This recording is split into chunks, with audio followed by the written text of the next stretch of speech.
আওয়ামী লীগের প্রেসিডিয়াম সদস্য ও সাবেক মন্ত্রী শাহজাহান খানকে আজ আদালতে হাজির করা হলে তিনি সেখানে ভেংচি কেটে হাসাহাসি করেছেন বলে জানিয়েছেন রাষ্ট্রপক্ষের আইনজীবী মোহাম্মদ ওমর ফারুকী।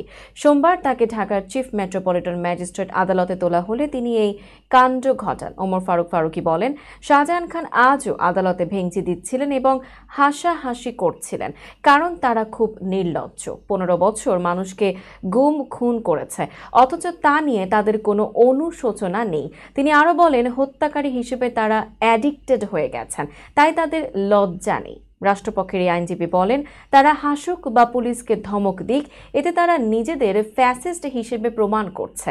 তাদের বিচার হবে, যেদিন ফাঁসি হবে সেদিনও তারা হাসাহাসি করবেন, কিন্তু সেদিন তারা এগুলোর জবাব পাবেন। এর আগে রোববার আন্তর্জাতিক অপরাধ ট্রাইব্যুনালে হাজির করার সময় হ্যান্ডকাফ পরানো নিয়ে পুলিশ সদস্যদের হুমকি দেওয়ার অভিযোগ উঠেছে শাহজাহান খানের বিরুদ্ধে।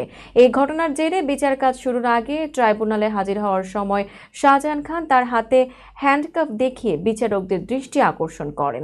তিনি বলেন, আমি একজন বীর মুক্তিযোদ্ধা, আমাকে হ্যান্ডকাফ পরানো হয়েছে, এটা আমার জন্য অমর্যাদাকর। তার আইনজীবীও আদালতের কাছে এই বিষয়টি তুলে ধরেন। এ সময় ট্রাইব্যুনালের বিচারক কি হয়েছে তা জানতে পুলিশ সদস্যদের ডেকে পাঠান। জবাবে পুলিশ সদস্য নুরুন নবী ট্রাইব্যুনালকে জানান, পুলিশ সদর দপ্তরের নির্দেশনা অনুযায়ী আসামিদের এভাবেই হাজির করা হয়। তখন আরেক পুলিশ সদস্য শহীদুল বলেন, প্রিজন ভ্যান থেকে নামানোর সময় তাদের রাজাকারের বাচ্চা বলা হয় এবং বলা হয় তোদের দেখে নেব।